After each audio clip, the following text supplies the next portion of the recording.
আপনি কি জানেন এমন একটি কাজ আছে যা একে একে আপনার সমস্ত ঈমান ক্ষয় করে ফেলে, ধ্বংস করে দেয় আপনার রূহ, নিভিয়ে দেয় আল্লাহর দেওয়া আলো। আর সেই কাজ জুমার নামাজ ছেড়ে দেওয়া।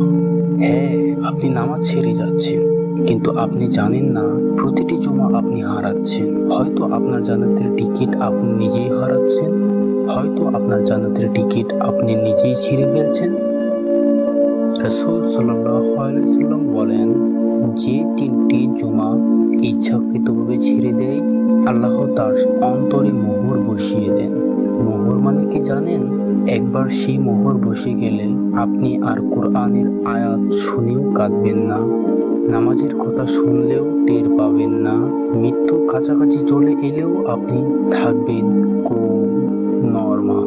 এটা হচ্ছে আল্লাহর গজব, নরম নয়, চিরস্থায়ী অন্ধকার।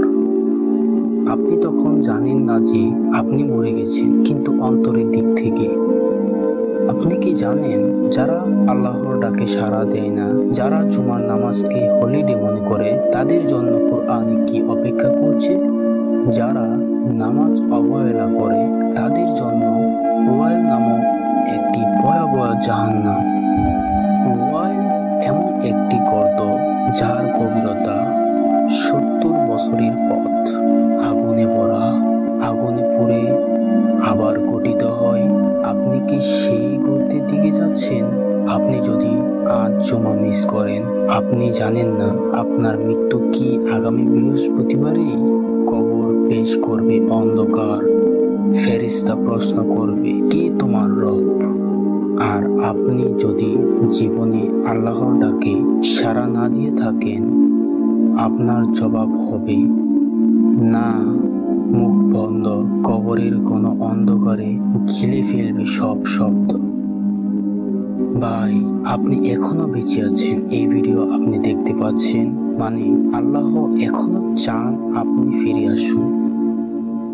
রাসূল সাল্লাল্লাহু আলাইহি ওয়াসাল্লাম বলেছেন, যে ব্যক্তি জুমার দিনে আগেভাগে গোসল করে মসজিদে যায়, মনোযোগ দিয়ে খুতবা শুনে, তার আগের সপ্তাহের গুনাহ ক্ষমা করে দেওয়া হয়।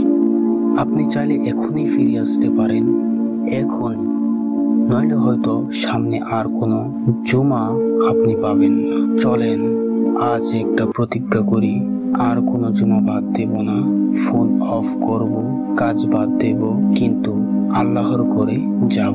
কারণ একদিন আমাদের সবাইকে কবরে অন্ধকারে থাকতে হবে, একদিন আমাদের সবাইকে কবরের অন্ধকারে যেতে হবে, এটা নিশ্চিত। আসসালামু আলাইকুম ওয়া রাহমাতুল্লাহি ওয়া বারাকাতুহু।